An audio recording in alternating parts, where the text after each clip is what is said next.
Je t'entends bien, oui. Alors, dis-nous un petit peu, je suppose que tu avais entendu tout ce que Euh, j'avais expliqué. oui, oui, j'ai bien entendu.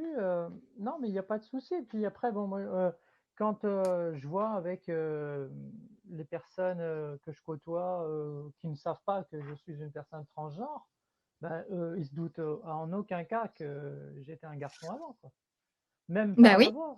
Donc, et même j'ai des amis que je me suis fait, que je leur ai dit que j'étais avant assigné garçon à la naissance, et ils m'ont pas cru.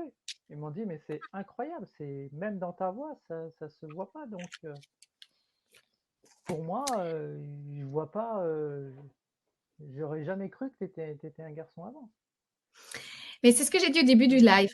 Moi, je trouve que ta voix va bien avec ta personnalité. Et c'est une voix, effectivement, qui n'est pas spécialement très aiguë. Mais je trouve qu'elle est très féminine dans ses inflexions, j'entendais un petit peu avant les fins de phrases, la douceur, la façon de t'exprimer. Je trouve que ça va très bien avec ta façon d'être.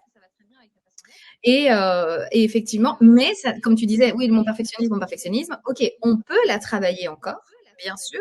On peut toujours faire tout ce qu'on veut avec la voix, c'est un élément élastique. Mais comme je te disais, c'est important de comprendre que euh, il faut toujours rester raccroché à cet élément de cohérence par rapport à la situation du moment.